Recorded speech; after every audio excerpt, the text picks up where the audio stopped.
جب آپ کا یہ سال سٹارٹ ہوتا ہے، پہلا سال، اسد عمر صاحب کو ہٹا دیا جاتا ہے، جی آپ کے لیے being a cabinet member shocking تھا؟ میرے لیے واقعی شوق تھا، بیکاز ایک تو میری تھیوری بڑی دیر سے یہ رہی ہے کہ پارٹی کے جو سینئر ممبر ہیں ان کو مین عہدوں پہ ہونا چاہیے. میں اس سے سبسکرائب نہیں کرتا کہ جو فائنانس منسٹر ہے وہ کوئی ٹیکنوکریٹ ہونا چاہیے. ٹھیک ہے. ٹیکنوکریٹ کو آپ ویسے رکھ لیں ساتھ، ایز اسپیشل اسسٹنٹ رکھ لیں، آپ اس کو ایز ایڈوائزر رکھ لیں، لیکن منسٹر جو ہے وہ ایک پولیٹیشین ہونا چاہیے. ٹھیک ہے. اور اس کو پتہ ہے، پارٹی کا پتہ ہے، اس کو عوام کے مسائل کا پتہ ہے، اندازہ ہے. تو اس لیے مجھے حیرانی ہوئی کہ جب اسد کو، اور افسوس بھی ہوا. اور ویسے میں سمجھتا ہوں کہ حفیظ شیخ بڑا اچھا فائنانس منسٹر تھا، لیکن مجھے افسوس ہوا جب اسد عمر کو ہٹایا گیا. اور جس طرح سے ہٹایا گیا، جب کسی کو ہٹایا جاتا ہے تو اور کیڑا طریقہ ڈیسنٹ ویز آلسو نا. مطلب وہ اسد صاحب کہتے ہیں کہ مجھے تو پتہ ہے، ایک دن پہلے تک تو مجھے پتہ ہی نہیں تھا. شاید یہ صحیح ہے نا؟ شاید یہ صحیح ہے، ان کو نہیں پتہ تھا. اور وہ واقعی ایک ہماری سب کے لیے ایک دھچکا تھا، کیونکہ وہ اسد ایک سینئر لیڈر تھا پارٹی کا. اب ظاہری بات ہے کہ اس کے اوپر ایک سوال یہ بھی بنتا ہے کہ پی ٹی آئی لگتا ہے کہ جیسے ان کا ہوم ورک نہیں تھا. You weren't ready to actually govern the country. میرا خیال ہے کہ یہ partially yes and partially no. اچھا. اس لیے کہ کیونکہ میں تو پہلے سرکاری ملازمت میں بھی رہا ہوں، تو مجھے کچھ اندازہ ہے گورننس کا. تو یہ کہنا کہ میں بے نظیر صاحبہ کے ساتھ بھی تھا، میں تو ان کا اسپیشل اسسٹنٹ بھی رہا، اس کے بعد میں نے مشرف دور کو بھی دیکھا. تو پولیٹیشنز کا کہ نیسسری کو بہت سارا سکلز کی ضرورت نہیں ہے، ایڈمنسٹریٹو سکلز کی. ان کے پولیٹیکل سکلز شارپ ہونے چاہیے، ان کا جو آبجیکٹو ہے وہ کلیئر ہونا چاہیے. ٹھیک ہے. اور پھر ان کی جو ایک ایبلٹی ہے جو سرپیسز آل ادر، ان کو لوگوں کی پہچان ہونی چاہیے. ٹھیک ہے. کہ ایک رائٹ پر مثلاً اگر فائنانس ہے تو فائنانس منسٹر جو ہے یہ اس کی سوچ ہے یا اس کی ابیلٹی ہے کہ وہ اپنے ساتھ جن لوگوں کو لگائے، they should be the best people. ٹھیک ہے. اسی طرح پرائم منسٹر کسی کو لگاتا ہے کسی جگہ تو کسی کارپوریشن کا ہیڈ یہ وہ. سو اس کے علاوہ میرا خیال ہے کہ کوئی سپیریئر ایڈمنسٹریٹو سکلز کی ضرورت نہیں ہے. یہ بھی آپ نے بیچ میں ایک جملہ یوز کیا، آپ نے کہا کہ اسے لوگوں کی پہچان ہونی چاہیے. میں خان صاحب کا ٹریک ریکارڈ اٹھا کے دیکھوں تو بہت خراب ہے اس معاملے میں. میری ایک ایگزامپل تو میرے سامنے بیٹھی ہے. میری انہوں نے بڑی عزت کی مجھے، انہوں نے 2 دفعہ ٹکٹ دیا مجھے، انہوں نے فیڈرل منسٹر بنایا، تو مجھے تو کوئی شکایت نہیں ہے. آپ کو نہیں ہے؟ چلیں میں باقیوں کو اٹھا کے دیکھ لوں. مطلب جہانگیر ترین ہو گئے، علیم خان ہو گئے، جاوید ہاشمی ہو گئے، فوزیہ قصوری ہو گئیں. ایک پوری لسٹ ہے لوگوں کی جنہوں نے اپنی زندگیاں دے دیں، پتہ نہیں کیا کیا کچھ کیا. وہ ہر کیس جو ہے اس کی ایک انڈیویجول سٹوری ہے. تو اب مجھے نہیں پتا کہ وہ سٹوریز کیا ہیں، لیکن کوئی یہ نہیں ہے کہ مثلا جہانگیر ترین اگر آپ اس کے مثال لیتے ہیں تو 2012 سے میں شاید وہ آیا ہے، 2012 سے لے کے 2018 تک ہمارے ساروں کی قسمت کے فیصلے تو جہانگیر ترین کے ہاتھ میں تھے. ایگریڈ نا. جہانگیر ترین کی مطلب کہ بہت پاور تھی پارٹی کے اندر. Agree, that's what I am seeing. لیکن گورنمنٹ میں اس لیے نہیں تھی کہ وہ میرا خیال ہے اپنا الیکشن ہار گیا تھا. نہیں، میں وہ الیکشن ہی نااہل ہو گئے، نااہل ہو گئے تھے.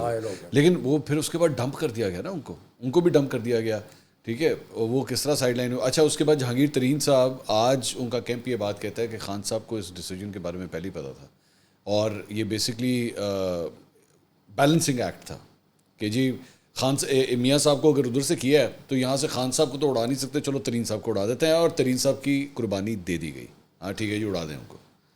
مجھے اس کا اس طرح کا بیلنسنگ کا مجھے اندازہ نہیں ہے. لوگ کہتے تھے کہ بیلنسنگ ہوئی ہے، لیکن میں نے آپ سے اب تک 4-5 سوال کیا، آپ نے سارے کے سارے لوگوں پہ ڈالے ہیں، خود اپنے بھی کچھ نہیں لیا. نہیں، اس لیے کہ مجھے آنیسٹلی مجھے حیرانی ہوئی جب جہانگیر کو ڈسکوالیفائی کیا گیا.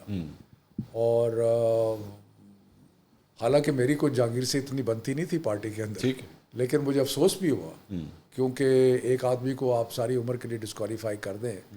اور مجھے اس کو ڈیٹیلز بھی اب یاد نہیں ہے کہ کیا ڈیٹیلز تھی، کہ کس بنیاد پہ کیا گیا. میں 1 منٹ کے لیے مطلب آپ صرف امیجن کیجیے، بیکاز مجھے لگ رہا ہے آپ ٹھیک ہے، آپ شاید اتنے ہرٹ نہیں ہیں یا ڈینٹڈ نہیں ہیں کہ آپ اس حد تک نہیں جا رہے، لیکن ایک شخص جس کے بارے میں آپ خود فرما رہے ہیں کہ اس نے پارٹی کو اتنا ڈیڈیکیٹڈلی ٹائم دیا، اس کی جگہ اتنی امپورٹنٹ تھی.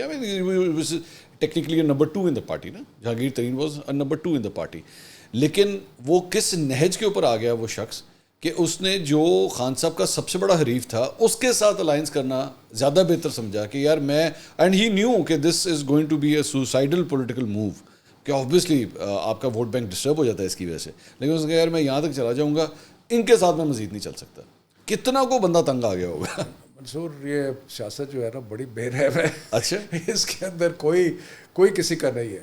ریئلی واقعی میں آپ کو بتاؤں کہ میں جب میں نے پالیٹکس میں شروع میں جوائن کی تو میں حیران ہوا کہ کتنی ان فائٹنگ ہے, اور اس کے بعد میں اس کنکلوژن میں پہنچا کہ جو ٹاپ 30 لوگ ہیں نا پارٹی کے, ان میں سے 2 اکٹھے ہو جائے نا تو وہ فورس بن جاتی ہے. اچھا, زیادہ نہیں, صرف 2, کیونکہ ہر کوئی ایک دوسرے کے خلاف ہوتا ہے. آپ کے خلاف کون تھا؟ نہیں بہت لوگ خلاف تھے, اس میں اب کیا میں جاؤں اس کے, لیکن میں صرف یہ کہنے کہ ایک بڑی کٹ تھروٹ گیم ہے یہ پالیٹکس جو ہے. اچھا, اور پاور کی گیم ہے نا, پاور کی گیم میں تو کنگ شپ بیئرز نو کتھ نو. اصل لڑائی تو تب سٹارٹ ہوتی ہے جس طرح آپ نے بھی تھوڑی دیر پہلے فرمایا تھا کہ آپ کا جو کیئر ٹیکر گورنمنٹ میں جانے کا اس میں ملک مراج خالد صاحب کے اس میں تھا کہ اسلام آباد کا ٹکٹ آپ کو چاہیے تھا, آپ کو نہیں ملا, آپ غصے میں آئے and you took that decision.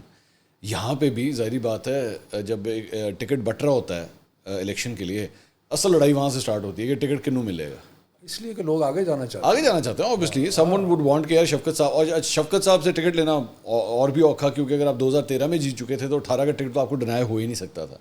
ٹھیک ہے, ویسے وہ کچھ لوگوں نے کوشش کی اس میں وہی تو پوچھ رہا ہوں کہ کس نے کوشش کی. وہ میں اس لیے پوچھ رہا ہوں, وہ بہت ضروری ہے ریکارڈ کے لیے, کیونکہ میرا اگلا سوال اس سے اٹیچڈ ہے, اس لیے پوچھ رہا ہوں کہ کس نے اٹیمپٹ کی اس وقت 2018 میں. مجھے ٹکٹ ڈینائی کرنے کی ہاں, کیا ضرورت ہے اس نہیں پتہ چلنا چاہیے. میرے اپنے ایم پی اے جو تھے وہ کوئی اتنے خوش نہیں تھے میرے ساتھ. آپ کے ایم پی اے تو وہ تھے, کیا نام ہے یہاں سے آپ کے, مراد راس اور اپنا میاں محمود الرشید.